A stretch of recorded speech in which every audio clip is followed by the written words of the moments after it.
The Icons of Real Estate Podcast. Are you ready to learn the proven money-making secrets from top-producing icon agents? Ready to skyrocket your business? This podcast is for you. Tune in every week with your host, Tomasz Fonseca, and find out how to implement proven strategies to 10 times your business, from $3 million to $30 million in just 12 months. Brought to you by the Masters at Real Estate Marketing, Ardor SEO.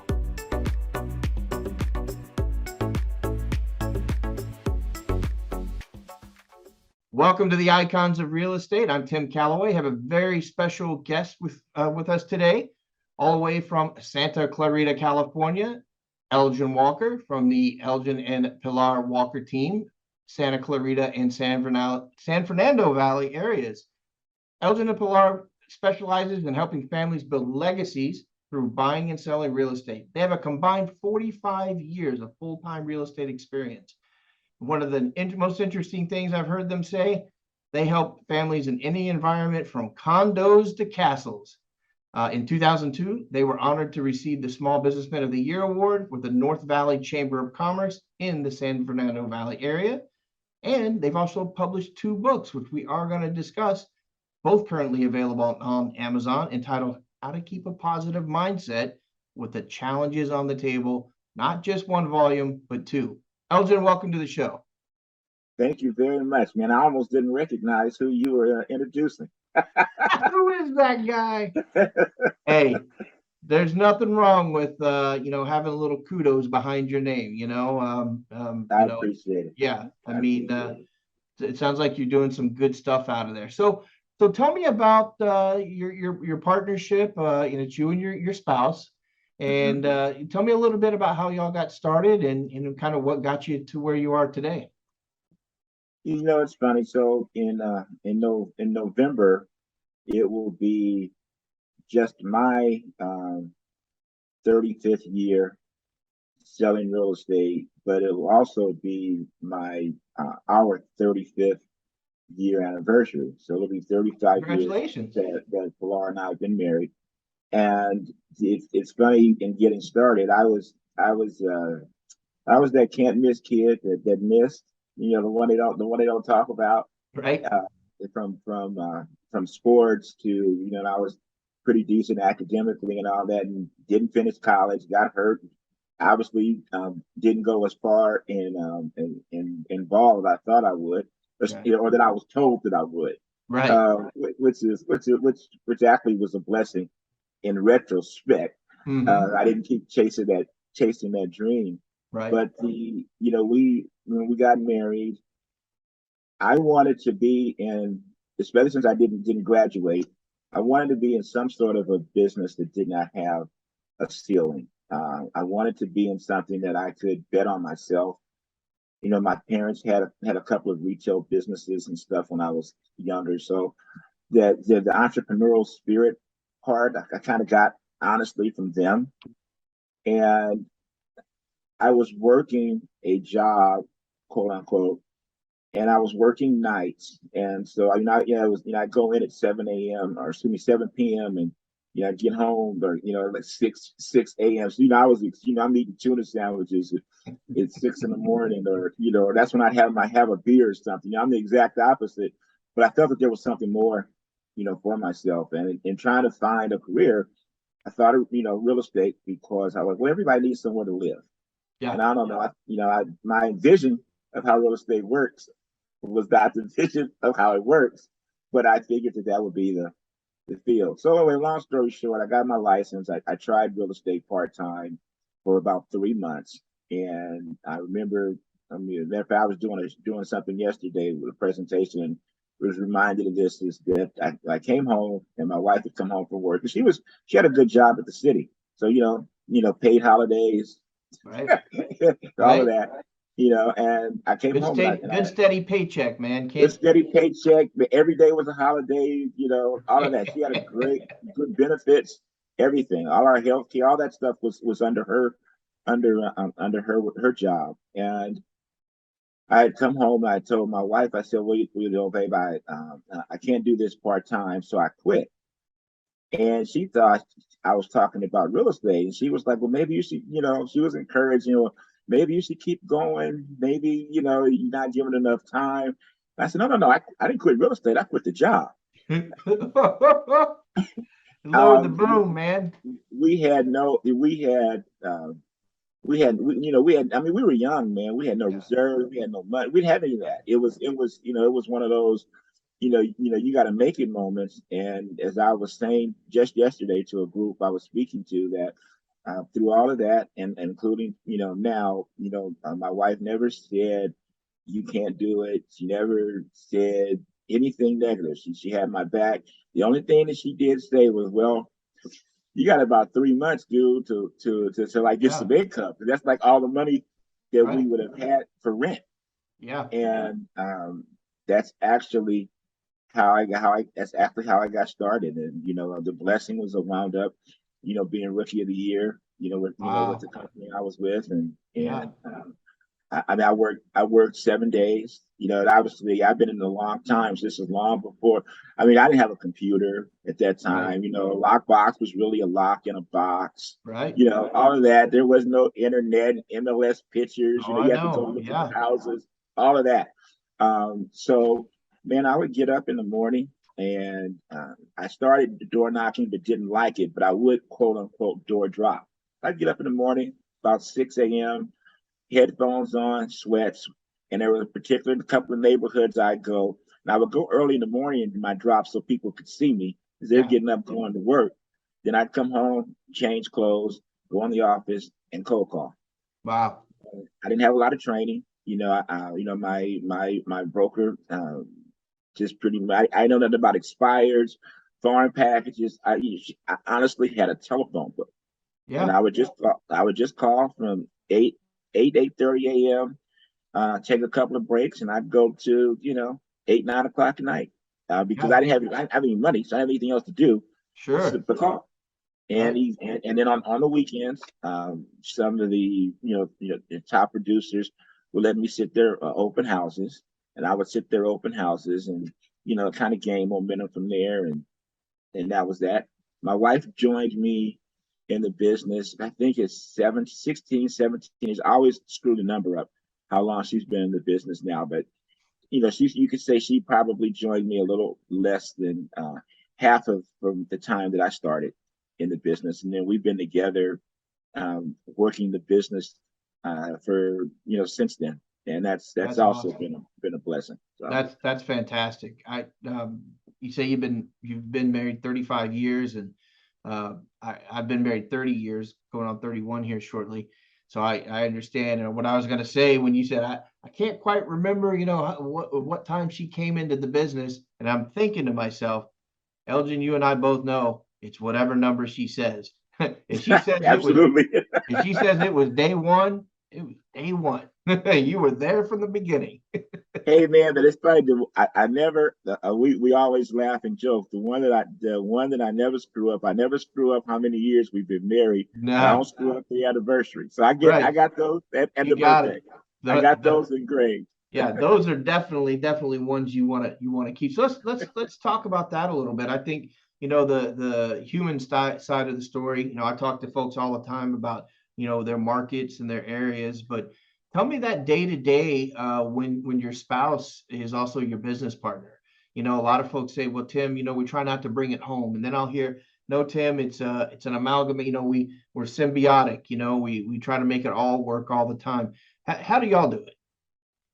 Well, it's funny, and since we moved over to EXP and the pandemic, so we've been home working together a lot, which has its challenges. Yes. Because both of us on the phone and our personalities, it can get loud, stuff like that. But one of the things that we do though is my wife works with more of our good qualified buyers, and I work more of the other stuff, the listings and and that. I've been around a little bit longer, so I kind of developed that part.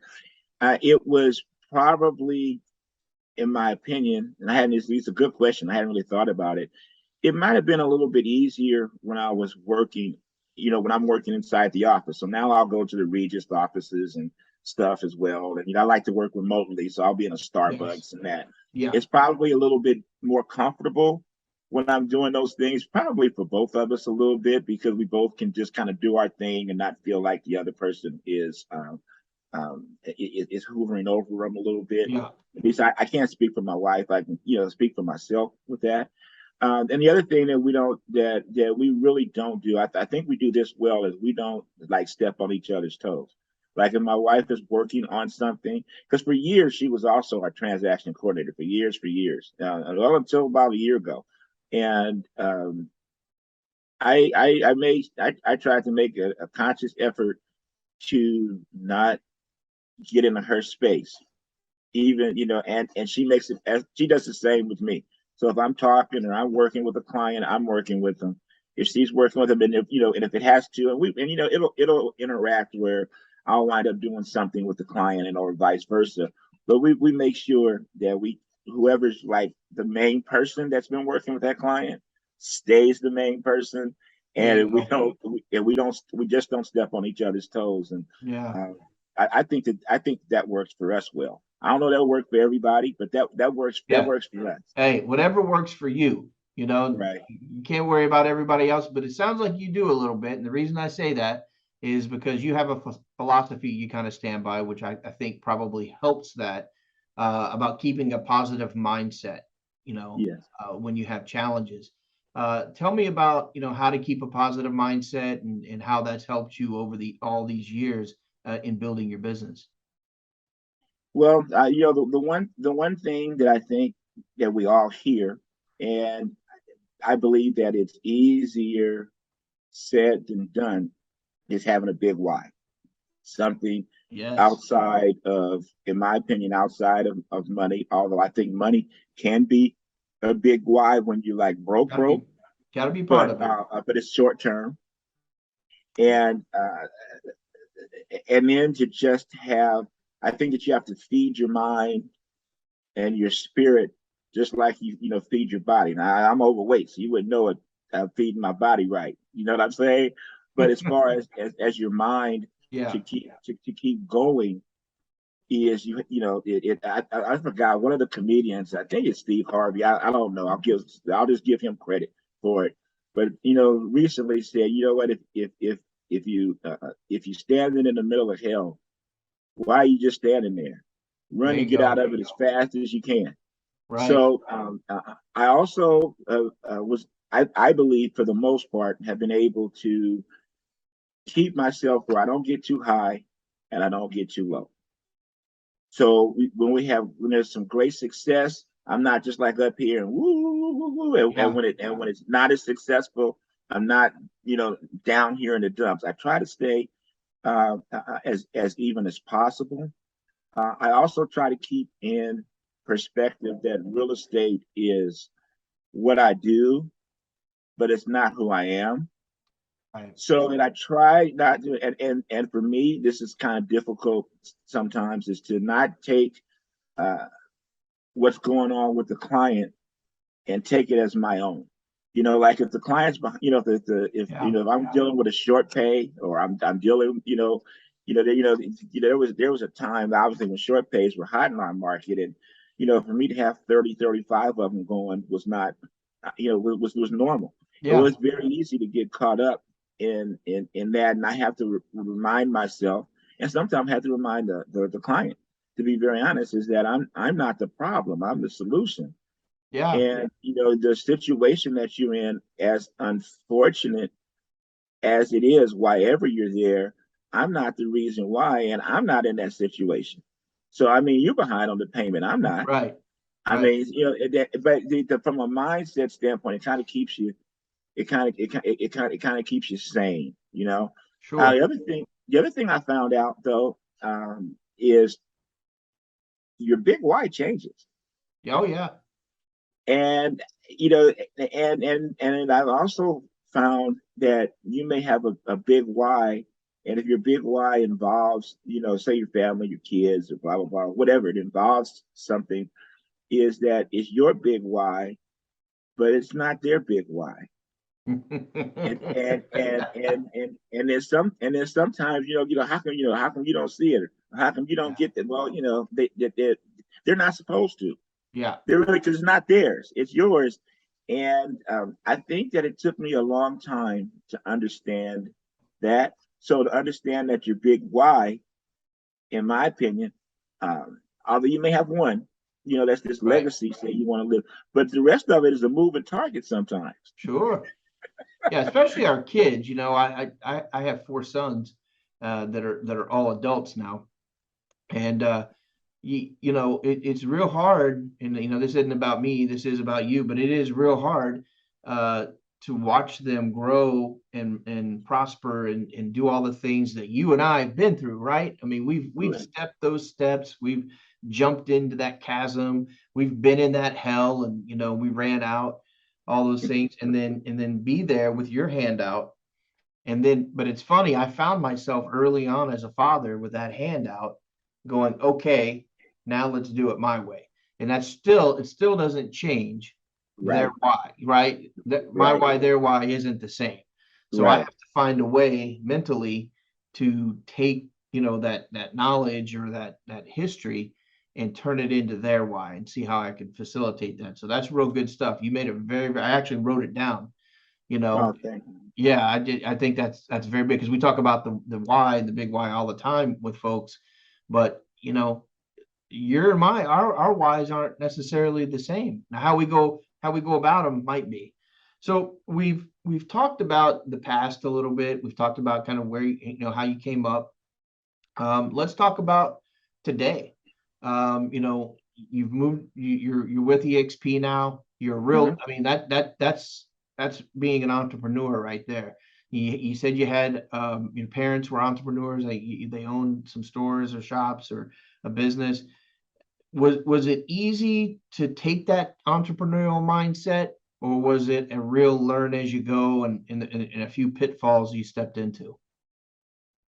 Definitely were pitfalls. I knew So- so- it. some some of the pit had large falls.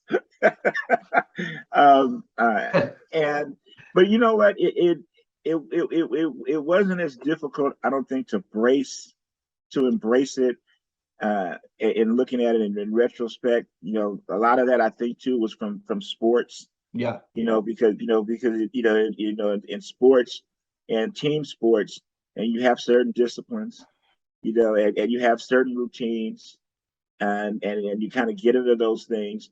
I think that the one of the things that is for me in building the business was to always try to remember to stay consistent, hmm, even when you weren't seeing the results, or even when you're not seeing the results. Because truth be told, no matter quote unquote what level you're at, how successful you appear to be or are, you still have those pitfalls, or you still have those moments where things aren't working the way you think that they should. I mean, like right now, we're in a market shift, right? right, So some of the things, that you did or have been doing are not working the same. right. And you're used to getting certain results, and now all of a sudden you're a little uncomfortable again. Yeah. Just not as uncomfortable as somebody else, maybe. Hmm. So I think that consistency. The other thing, I have a little saying I say about real estate that, and I didn't know this to begin with, but I particularly I see newer people get into businesses.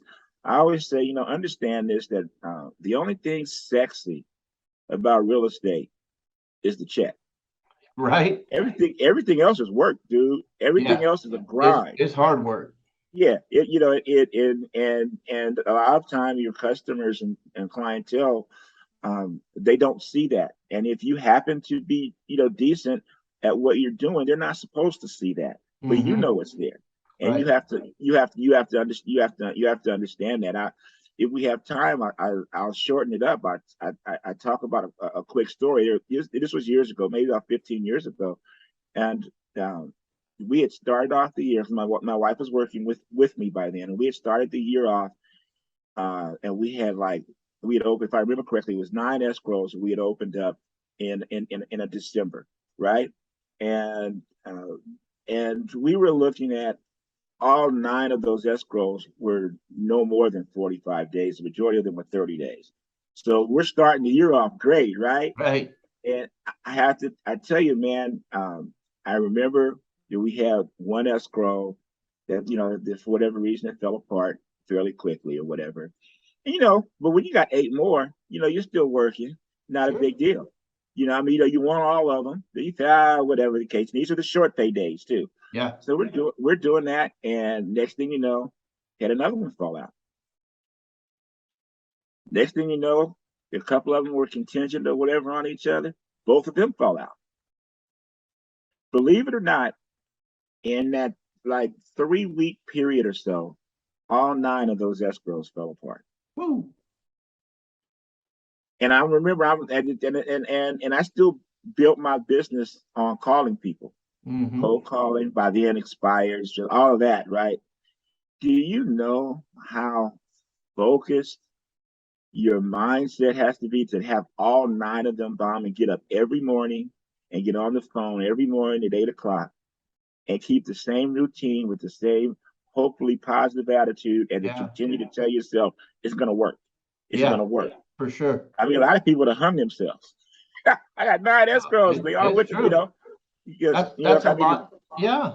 I mean, that's a lot. I'm so glad you told that story, because you said at the top of the story, young folks get into the business, and, you said the only pretty thing about it's that check, that escrow is the check, I mean, and when that disappears, that means in some cases, hundreds of hours, just flushed, right? I mean, most people I find that I talk to about real estate just see that pretty picture, they see that check and they're, man, making money in real estate. Boy, you making money in real estate. And I'm thinking, yeah, okay, thank you. But you didn't see the 100-hour weeks, the weekends that it takes, and I grew up, my dad, my dad, not about me, at all, but work construction, very hard work, I mean, hard working man, he worked 40, 50, 60 hours a week, wore himself out. And that's not what we do. We hopefully don't wear ourselves out in real estate, but it is a lot of work. I mean, it's this. Yeah, I know people were lining up to buy houses, and fighting to get into open houses and things. But in a normal market, going back to my thought process at my age, I remember buying homes with my parents in the 70s and 80s and going to look at 20, 30 houses before they made a decision. And I used to think, that's poor realtor, driving us around, taking us to lunch. Hey, some of that hadn't changed, man. It may not be driving around in the Cadillac, just looking at neighborhoods, pointing out things, but it's work. It's an intensive industry. So to make it to where you're at, that's a big testimony to really you and your wife, and really how you set your system up, and not let those 9 escrows falling through destroy you. You're right, man. Yeah. So let's talk about, we talked about the past. We talked about what's going on right now. Where do you see yourselves and EXP, your relationship with EXP? What's your goal over the next 5 years? Over the next 5 years, and what we're looking is one is we want to continue to help as many families as we can, real estate wise, but we don't have a quote unquote big like personal team. Been there, done that, tried that, don't like that for me, although it works for a lot of people. So what my wife and I really are looking to do is we're looking to continue to help families, and actually at one point we'd like to get pretty much 100% referral based. We're not there. We get a lot of referrals, but not 100% referral based. Also to keep accumulating, with the stock options and stuff that EXP has, between the repurchase program and the other part, because you think about it, real estate wise, there's no real retirement. Right. So for us, we're looking at this as like, a potential 401k type of situation. The other thing, man, is that we've been blessed to begin to build a good revenue share team, which we call a success team. So what really would like within the next 5 years is to have that part of our business to outpace our sales part of the business, Gotcha. Okay. so that we can have, I like to say, is get to the point to where that monthly revenue share can really take care of our bills and lifestyle, and all of a sudden the real estate sales go to be the icing on the cake. So versus the real estate sales being the meat and potatoes, I'd Yeah. like the real estate sales to move to the dessert. Right. And because we like to travel. The joke is that I like to travel. My wife loves to travel, and I'm learning to love it. And there's a lot of, our kids are grown like Yeah. yours are, Mm-hmm. and there's just there's another phase of life, to get to in the next 5 years. But Yeah. that's kind of what we're just to keep building a good, solid business. But we're building two businesses now. We're building the revenue share side of it, which again, when we've been blessed. I mean, I from the company that I was at previously, and that was something that we really bought into and thought that we would get there with that company, Right. and it didn't work out that way. So to have the success with that we've had where we're at now, and we've been at EXP 4 years. So Okay. the success that we're seeing from that, and there's still pitfalls, man. Wake up someday, I fall right to the pit. You But just put that but foot out of bed and go, whoa. whoa, yeah, man. But you know what? Compared to where we were, we're so far along in the 4 years we've been at EXP to the goals that I was talking to you about than we Mm-hmm. would have been where we had been. So the future for us, man, we feel is bright. And I always say, man, I don't want that dash. I don't want that dash between the day we come and the day we leave. I don't want the dash to only say he listed and sold homes. I don't want that to be what I'm known for.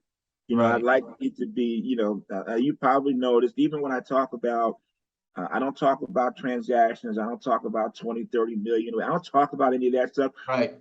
Even on our business plan is how many families we helped. There you go.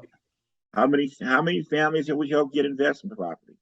How many families are we? Because the truth of the matter is that if we can stay focused, quote unquote, on families and stay focused that that there are people that we're really helping, the people that really need us, then they don't become a number, and then Right. they don't feel like they're a number, and then the relationship gets built. Because as we know, the money, no matter what you do, no matter what you do in life, the money is just a byproduct of what you do. Right. So as long as we help enough families, all the other stuff takes care of itself. Exactly. That's a great philosophy. I love it. I love it, Elgin. Well, it definitely sounds like you've got the right mindset, emotionally as well as physically, what you get out there and do.